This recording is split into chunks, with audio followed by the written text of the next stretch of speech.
Good morning to all of you. Welcome to Legal Matters by Sai Babu Sunkara.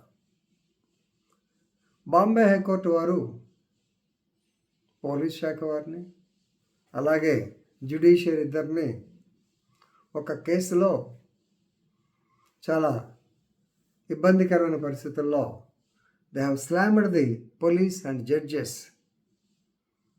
ఎందుకంటే for giving wrong conviction. ఒక మనిషిని conviction ఇస్తే అతనికి life and death కోసం చాలా ఇబ్బంది పడతాడు. ఈవెన్ 1 సంవత్సరం జైలు ఇచ్చినా సరే ఇబ్బంది పడేవాడు చాలామంది ఉన్నారు. That too the high court has come to know that the person was wrongly convicted. ఎలా జరుగుతుందని ఒకసారి ముందు కేసులా చూద్దాం. So this is Anand Sakpal. Case law is Anand Sakpal versus the state of Maharashtra. Justice SM Modak ఆయన ముందు ఈ కోర్టు కేసు వచ్చింది. అప్పటిదాకా ఈ కేసులో కన్విక్షన్ 3 ఏళ్ల కన్విక్షన్ కేసు ఇది. హైకోర్టుకు వచ్చిన తర్వాత కానీ so interpretation point, very very important point he has interpreted by expressing displeasure. ఆ తర్వాత ఈ కేసుని జ్యుడిషియల్ అకాడమీలో కేసు స్టడీ కింద జ్యుడిషియల్ ఆఫీసర్స్కి, అకాడమీలో వచ్చే జ్యుడిషియల్ ఆఫీసర్స్కి అందరికీ చెప్పమని చెప్పారు. అలాగే పోలీస్ అధికారులు కూడా సెన్సిటైజ్ చేయమని చెప్పి కూడా చూడటం జరిగింది. ఒకసారి ఈ కేసు పూర్వపరాలకు వెళితే ఆ తర్వాత మీకు అర్థమవుతుంది. Very simple case. Post master గారు Anand Sakpal, he was working as post master and ఆయన 2006 డేట్ కూడా ఇచ్చాడు. 20 ఆగస్ట్ 2006 నుంచి 28/2/2007 అంటే ఆగస్టు 2006 నుంచి ఫిబ్రవరి 2007 లోపల దాదాపు 6 నెలలు వేసుకున్నాం. ఈ పీరియడ్లో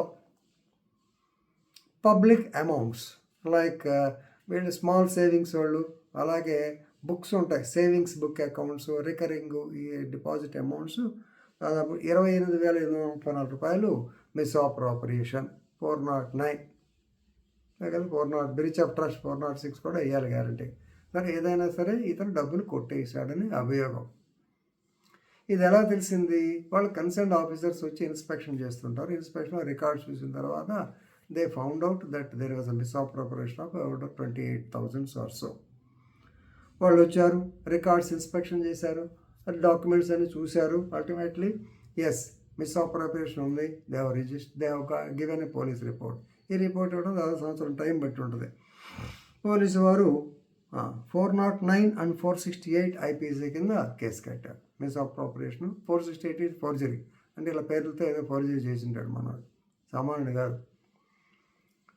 ఈ కేసు ఫోర్జరీ అండ్ మిస్అప్రోప్రియేషన్ కింద పోలీసు కేసు రిజిస్టర్ చేశారు, దర్యాప్తు చేశారు. అలాగే అతన్ని కోర్టుకు పంపించారు, షార్ట్షీట్ పెట్టారు, రొటీన్ ప్రొసీజర్ అయిపోయింది. సో దాంట్లో ట్రయల్ కోర్టు వారు కూడా అతనికి యాక్చువల్గా 409 కింద తీసుకున్నారు. 468 ప్రూవ్ కాల.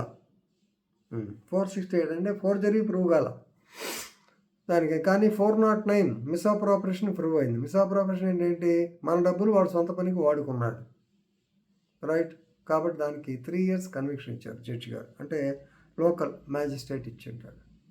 మ్యాజిస్ట్రేట్ ఇచ్చిన జడ్జి మీద he has appealed before the district court, PDG అంటారు, ప్రిన్సిపల్ డిస్ట్రిక్ట్ కోర్టులో అవిస్తారు. ఆయన కూడా ఈ upheld the trial court. I am satisfied with the judgment given by the trial court. There is no possibility of reversing the judgment అని పాత judgement గారు చెప్పింది correct, 3 ఏళ్ళు పడవయా అన్నారు.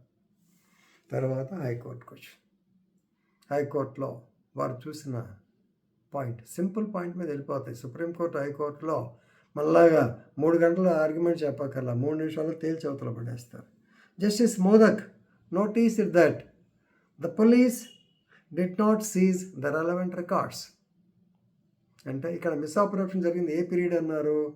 28/2/2006 నుంచి 28/2/2007 వరకు. కానీ పోలీస్ అధికారులు సీజ్ చేసిన డాక్యుమెంట్స్ రికార్డ్స్ ఎప్పుడు తెలుసా అండి? 2004 to 2005, ఆగస్ట్ 2004 నుంచి 2005 వరకు ద రికార్డ్స్ వర్ సీజ్డ్. అని సీజ్ చేశారు. They were not produced before the court and they were not marked as exhibits. Exhibit కింద మార్క్ కాల. బట్ కన్విక్షన్ వచ్చింది. ఇది విచిత్రం. పోలీసులు ఎప్పుడు మిస్అప్రోప్రియేషను 6-7 సీజ్ చేసిన రికార్డ్స్ ఏంటి 4-5. సో అది main. Second, even those register were not produced before the court. మరి without inspecting the records, I'm emphasising without inspecting the records, how they concluded that he has misappropriated? Oral evidence, definitely it should be there. There it may be there. But when the entire thing is dependent on the documentary evidence, when the documents which are supposed to be in favor of the prosecution, when they were not produced, how can the court give conviction? ఏమిటి అన్యాయం? Documents లేకుండా oral evidence మీద ఈ కేసులో ఇచ్చేస్తారా అనేటువంటి పట్టుకొని, so I am not in a position to conclude about the so-called misappropriation. So it is lacuna in the prosecution evidence. Oral evidence is not substantial. That is what the court does. So therefore, Honorable High Court of Bombay, Justice Modak has acquitted the accused. Case పూర్ణ పోయింది. గమనించండి. So records అనేవి seize చేసేటప్పుడు జాగ్రత్తగా ఉండాలి. Seize చేసినవి produce చేయాలి. అందుకనే police అలాగే జడ్జెస్ చూసుకోకుండా కన్విక్షన్ ఎందుకు, ట్రయల్ జడ్జెస్కి సరిగ్గా అప్రిషియేట్ చేందుకు మన జిల్లా కోర్టు జడ్జిని వారి మీద దే హ్యావ్ ఎక్స్ప్రెస్డ్ డిస్ప్లెజర్. అందుకని they have slammed the police and judges. The result is acquittal. So judge directed JP, that is Maharashtra judicial academy joint director, to take up this in the training classes with the judges. So case study కింద చెప్పమన్నారు. కాబట్టి police అధికారులు కానీ judges కానీ చూస్తే we must be very very careful and cautious, particularly while giving conviction. Right? So with this, I am concluding. Thank you very much.